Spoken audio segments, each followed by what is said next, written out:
Leo ni siku ya vijana na askofu. Hebu tunaweza kukaa neno vijana na askofu. Nimeambiwa eti kuna mashindano ndio, lakini kila mmoja ameshashinda katika jina la Yesu. Na mlivyoingia kwanza, hata wale waliobaki kule shambani na jikoni ni washindi. Maana ushindi huu unaanza unapojitokeza kufanya mazoezi. Wewe ni mshindi wa Bwana. Bwana Yesu asifiwe. Maana unapoenda kufanya mazoezi tayari umeondoka. Utukufu wa Bwana umekuzingira. Maana huo unamtumikia Mungu. Anayemtumikia Mungu ashindwi. Haya tunayofanya ni alama ya kusema hebu tuone wenye bahati sawa. Maana Mhubiri 9:11 neno linasema aliyeshinda mbio si anayekuwa kukimbia kuliko wote, maana kuna ambao hawakuja kwenye mbio hizo. Mhubiri 9:11 anasema aliyefanikiwa sana sio kwamba ana akili. Hapana. Anasema mambo hutegemea bahati na wakati. Kwa hiyo kuna atakayekana ameshinda leo, lakini wakati wake ukifika anakuwa mshindi naye. Maana kuna mshindi wa milele. Bwana Yesu asifiwe. Kwa hiyo nataka niwaondoe ile mawazo. Kuna wale wanaotaka kukimbia sasa hivi. Utulie. Kuna mashindano mshindo na leo. Kuna wale wanaofikia leo na mashindano.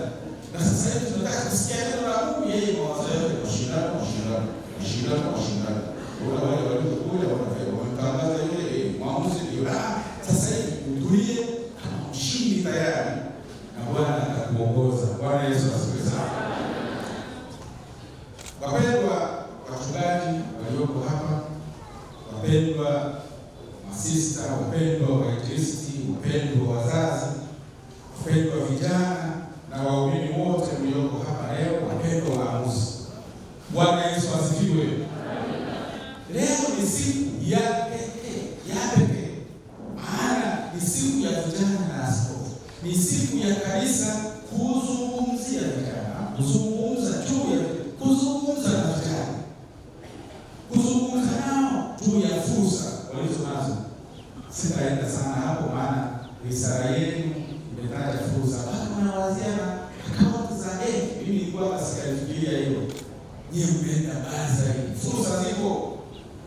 Ni kuongea tu ya matumaini walio nayo vijana wanayoweza kuwa nayo. Matumaini vijana wanayoweza kuwa nayo.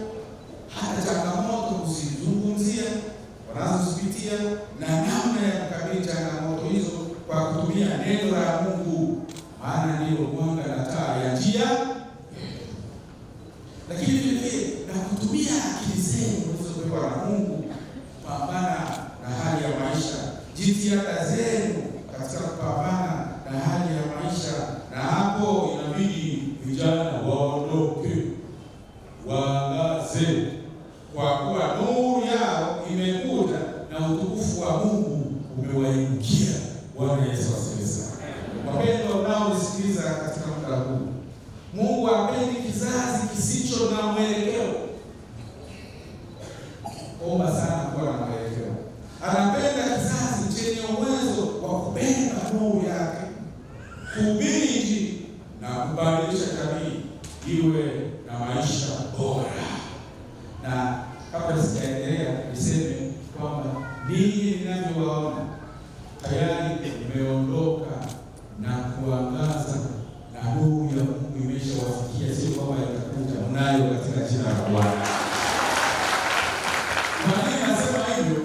Naona na uongozi wa vijana ulio imara, unaoelezea mambo kwa ufupi na kwa uwazi. Tena nimefurahi kuona hata mchungaji niliyeongoza naye mliyemteua ni kijana. Wachungaji wenye umri kwa kama wangu hawa kuwagusa, mnaleta kijana kutoka Shimitembe ndiye anaongoza liturujia. Vijana wamepewa nafasi tayari. Mtu asikasema kanisa alikuwa vijana nafasi. Sasa angalia, yuko mbele ameinuliwa, anaongoza ibada na askofu. Nataka kuinuliwa mpaka hivi jamani.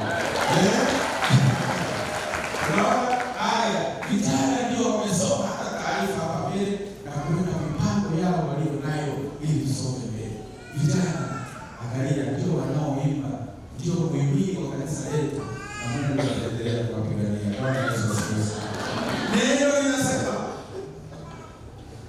ondoka wakazi. Mungu anawaita vijana waamke, wasali, watoke kwenye usingizi wa kiroho, watoke katika hofu ya uchawi, hofu ya ushirikina,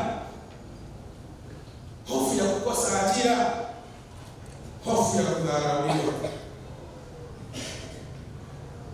Neno linataka vijana watoke kwenye uvivu ule uliosababisha methali inayosema chakula miu kazi.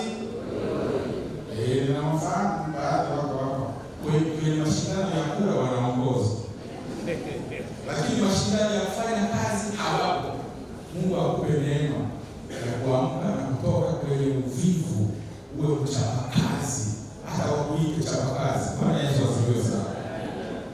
Watoke katika kukata tamaa, wasonge mbele, maana ushindi na mafanikio yao yamekaribia. Bwana Yesu asifiwe. Sasa wanaposema ondoka, usije ukafikiri ni kuhama kutoka nyumbani, kuhama kutoka Mleba, ukahama ukaenda Zambia, ukahama ukaenda India. Sio kusema neno limesema tuondoke.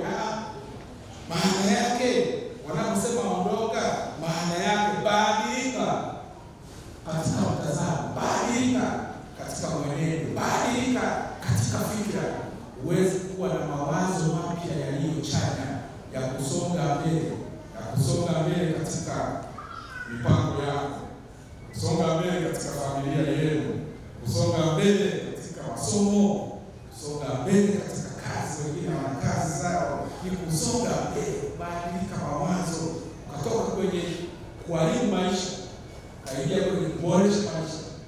Maana vijana wengine hawapendi kuanza maisha, wanapenda kuyamaliza. Mifano ninayo kama ya watu wawili ambao badala ya kuanza maisha wanamaliza maisha, na ukitaka kumaliza maisha ya kumaliza. Mungu atusaidie tuweze kubarikiwa na neno hili. Bwana Yesu asifiwe sana. Mungu anawaita vijana waamke, watoke kwenye usingizi. Na kuna vijana walioamka kimwili, wanasiku wameamkia kwenye siku. Jambo la kwanza asubuhi, hata kabla ya baba yetu aliye mbinguni, simu inasema nini? Wana mitandao ya kijamii, wana marafiki, wana mipango, lakini hawana muda na Mungu. Hapo tumeweka kituo, hawana muda na Mungu. Nikakumbuka maneno ya marehemu Mugabe alihusu muda na Mungu, alisema ni afadhali aliyeko kwenye baa akamfikiria Mungu kuliko aliyeko kwenye kanisa anafikiria bia. Kimbilie Mungu makofi. Ni afadhali sana aliyeko kwenye baa akamkumbuka Mungu wake kuliko mwanakanisa mwenzangu yuko na mbele yuko anasema tumalize hili niende kuna bia. Maana ameshakuwa addicted. Tena mambo ya Mungu ni ya ajabu. Kuna mwingine kule Dar es Salaam akiwa mlevi ndani ya baa, ameelewa. Alipoona mchungaji anapita, aling'ang'ania ambatize. Nibatize ikawa nibatize. Mchungaji wa Mungu akaamua kumbatiza kwa kutumia maji wanaponao wanaenda kula kitimoto. Akambatiza, na mara baada ya ubatizo huyu akafa kwa ajali ya pikipiki. Ikaonekana kumbe ni kama Mungu alimpangia kwamba msife bila kubatizwa. Mliobatizwa ongereni, maana hiyo imeisha. Bwana Yesu asifiwe. Hiyo imeisha. Lakini je, unaishi kadiri ya ubatizo? Ndio swali linalofuata sasa. Kwa hiyo kuwa na muda na Mungu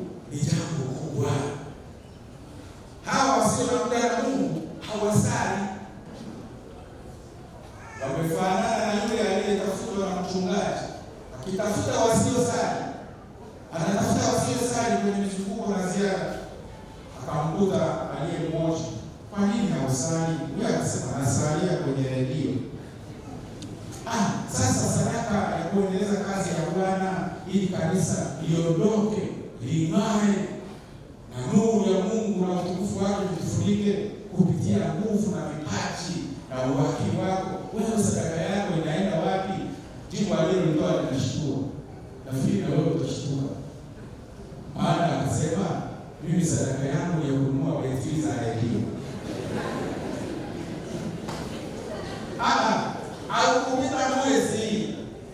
Haukupita mwezi akaugua. Kuugua kunasababisha mtu akuhitaji mchungaji haraka. Maana yuko kitandani, hoi hai.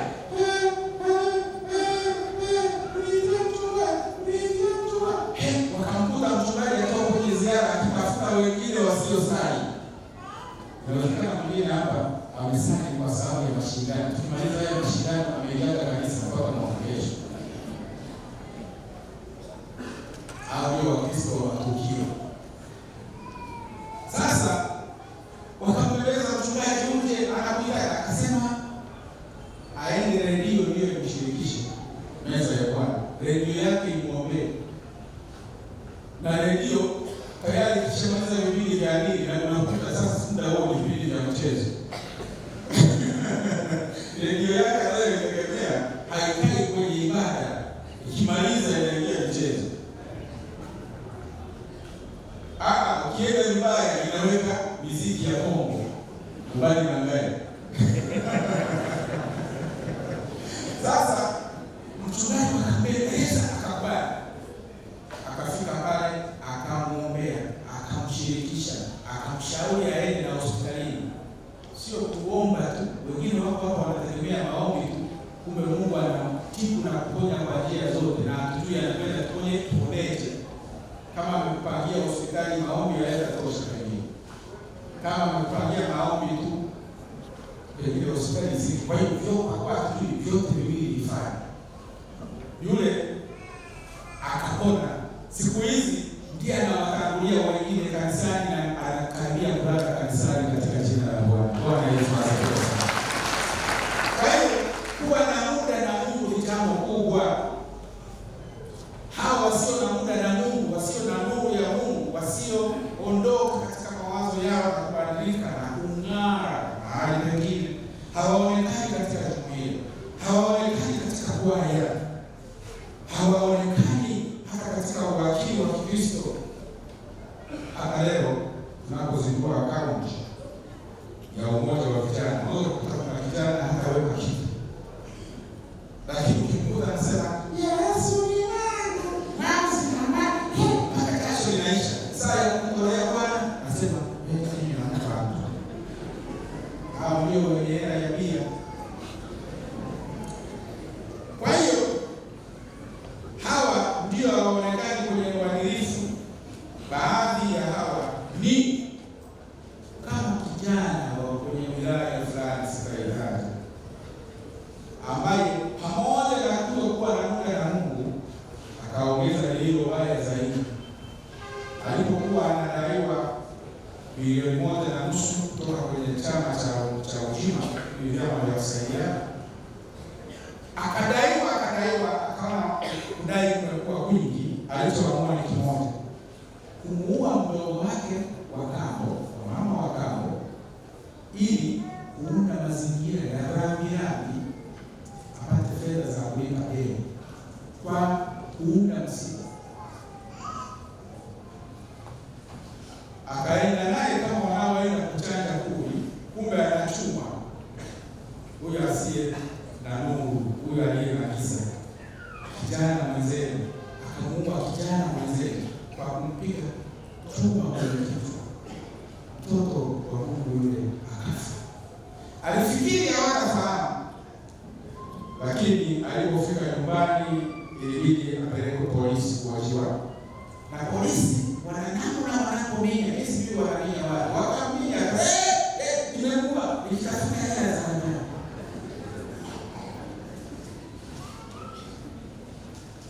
Sasa hivi hana mdogo wake na haishi na wazazi. kizazi tena, na hana mwingine wa kumua. Sasa hivi hawezi kuwa yeyote, maana yuko nguvu, kuwekwa nguvu.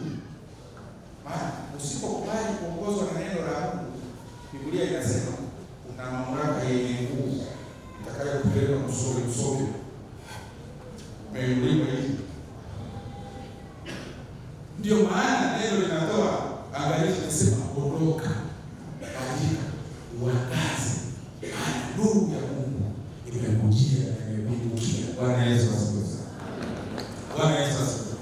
Kwa hiyo tayari tunaona hiyo ni mfano ambao hawako karibu na Mungu, hawana muda na Mungu, hawana muda na neno. Leo Mungu anaongea nawe pamoja nami, anasema ondoka, uangaze, ondoka katika dhambi, ondoka katika kukata tamaa, ondoka katika uvivu, ondoka katika fitina, ondoka katika roho mbaya, ondoka katika tabia zinazokuzuia kumtumikia Mungu, ondoka katika kudharauliwa. Hapo nimeweka kikuu. Ondoka katika kujidharau. Lakini vile vile na mawazo yako mazuri usiyadharau. Na mtu asikufanye udharau mawazo yako mazuri. Niwape kwa mfano kwa fupi kanako nihusu. Mimi nilipoamua kwenda kusoma teolojia ili baadaye kuwa mchungaji, kuna walionikatisha tamaa.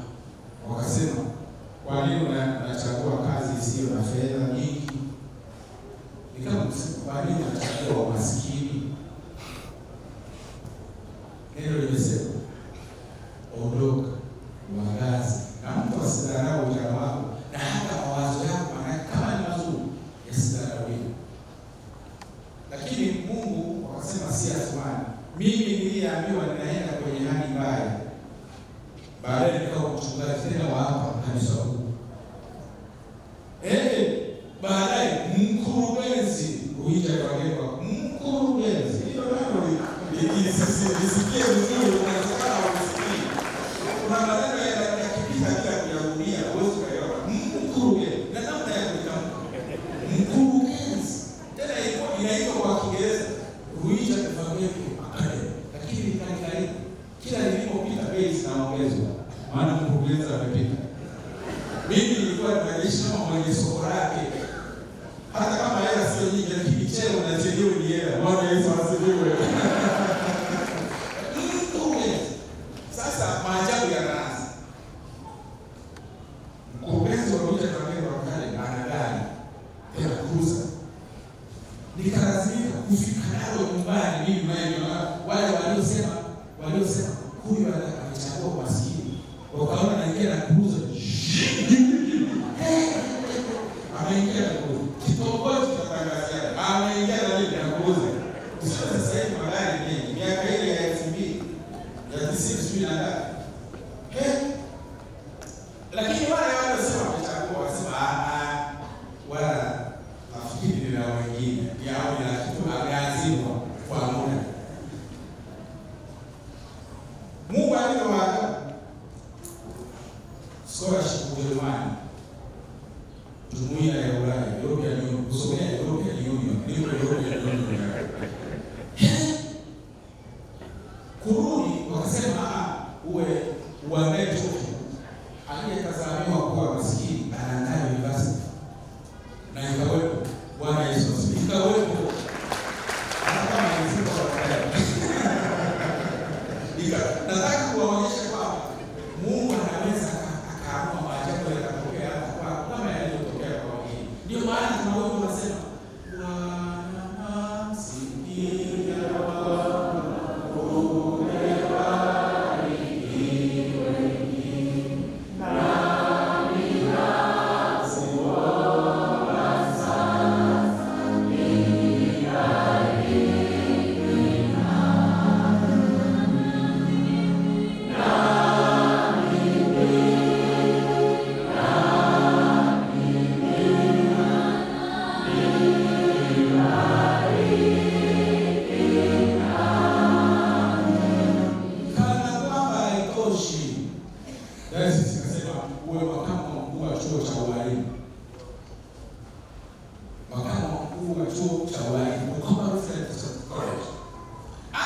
kana kwamba alikuwa tu baadaye nikawa muadhiri wa chuo kikuu na barua ya university lecture nilikuwa hapa mbele yao. Bwana Yesu asifiwe.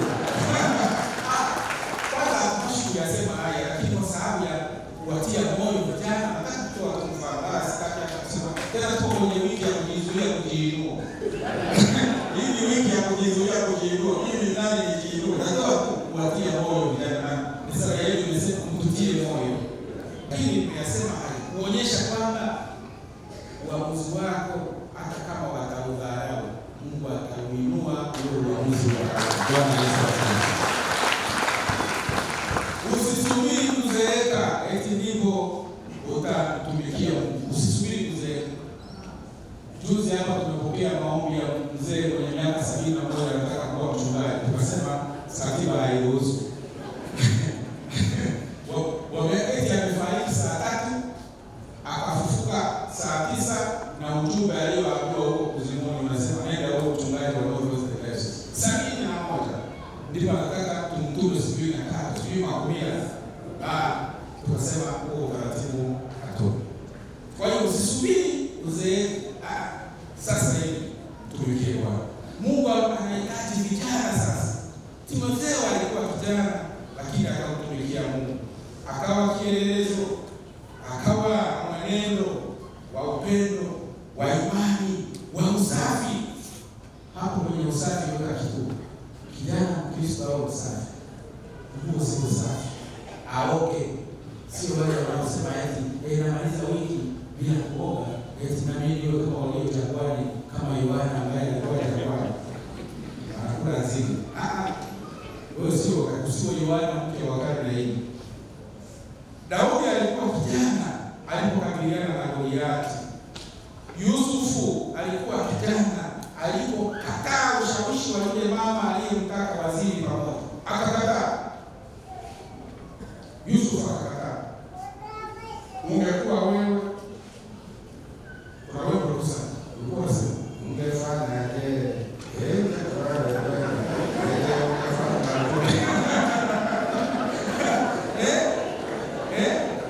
kwa hiyo kilimo ni kijana wewe uko tayari kuwa kama Yusufu. Mariamu alikuwa kijana alipokubali kutumiwa na Mungu katika upako.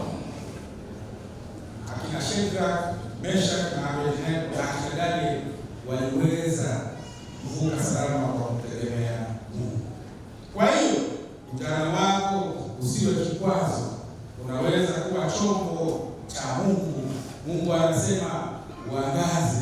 Unaitwa kuwa nuru shuleni, nuru chuoni, kazi, nyumbani na katika jamii. Yesu anasema katika Mathayo 5:14, ninyi ni nuru ya ulimwengu. Jinsi nuru inavyoondoa giza bila kelele, nuru inaondoa giza bila mapambano, ndivyo kijana mwaminifu anaweza kuwa nuru katika kundi la marafiki wazuri au wabaya. Kijana mmoja anayekataa rushwa anaweza kuwa nuru. Kijana anayekataa uzinzi na uasherati anakuwa nuru kwa ulimwengu, na hivyo kuepuka shida, majanga na hasara ya magonjwa, vifo na kadhalika.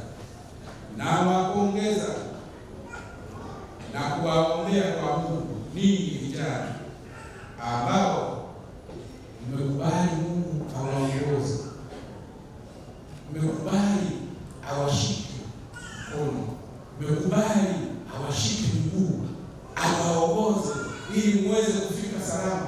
Mmekubali Mungu awe kimbilio lenu, mmekubali kuongozwa na Yesu badala ya kuongozwa na ujana wenu. Ndio maana wimbo wetu unasema, Mungu shika miguu yangu. Huo ndiye kiongozi unayotaka kupotea. Wimbo wote ukasema, mkama wange watama kubange, mkama wange bani omba, mkama wange watama kubange, mkama wange bani omba. Sasa utashika mikono yako wakati na miguu yako hapo hiyo wimbo, mkama wange watama kubange, mkama wange bani omba.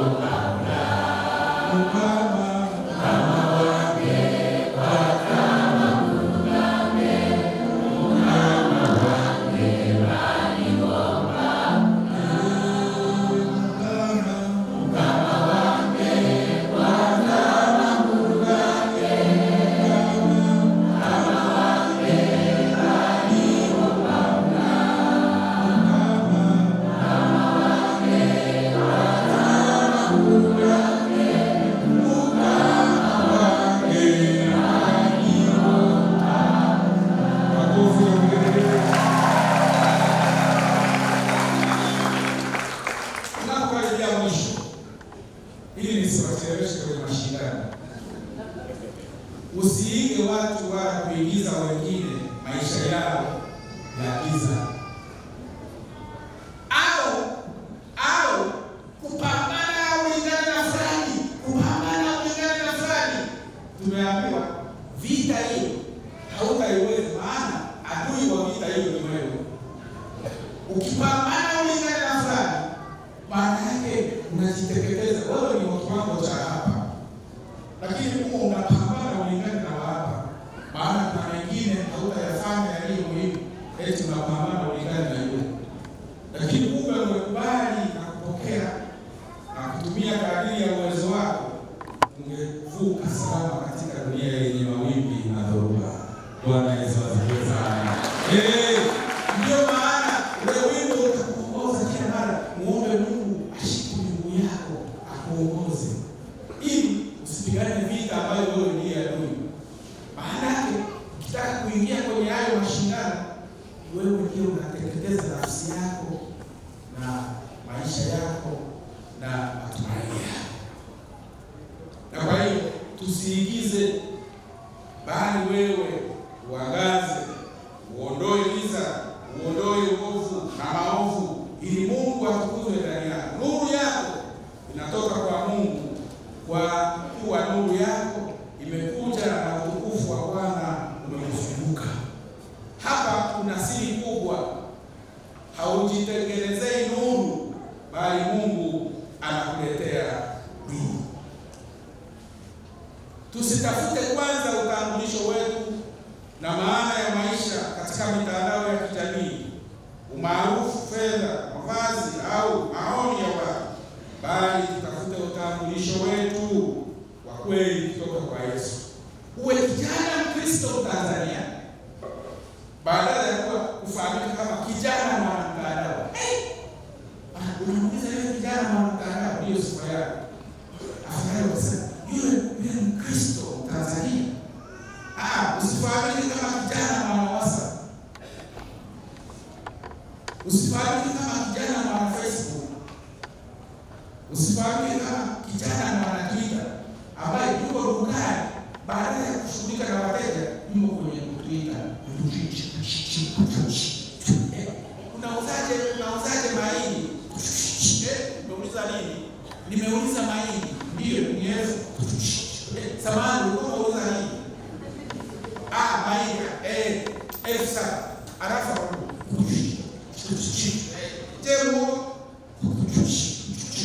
Umeuliza nini?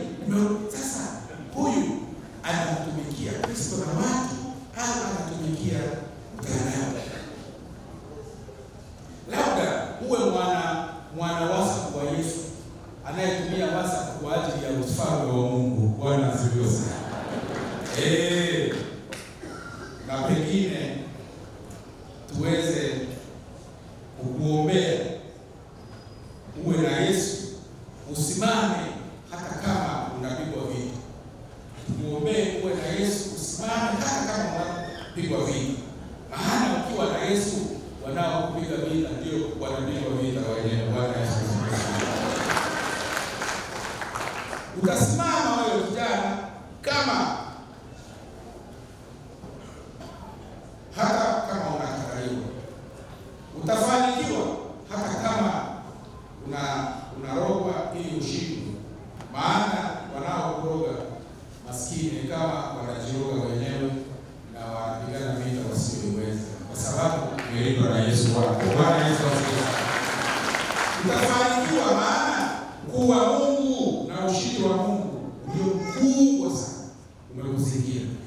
Ukiwa na utambulisho wa Yesu kama kijana Mkristo, ipo siku utatoboa. Utumie lugha ya siku hii, utatoboa. Utatoboa katika kilimo, utatoboa katika ufugaji. Na hapa kwenye kufuga niwaambie, kama unafuga, uwe tayari kufuga kama anayefugwa. Maana sisi wenye ng'ombe tunafahamu kwamba kufuga ni kufugwa. Kwa sababu ng'ombe ndiye atakwambia, wewe kijana, leta nyasi. Wanapoona wanakuuliza, unaenda wapi? Naenda kuleta nyasi. Kwa nini? Nilifuga, lakini kimsingi ulifanya nini? uifunge. Ukichelewa omba lazima harakisha na sasa upate maziwa. Ukileta vimajani mbovu lazima hivi rudisha na maziwa hayapo. Naenda wasikia. Ukileta nyasi nzuri maana umefika kwa jina la Yesu utafanikiwa na kutoboa kwa Bwana. Ukimwambia anayelima alime kama anayelimwa. Maana hatuna wakati.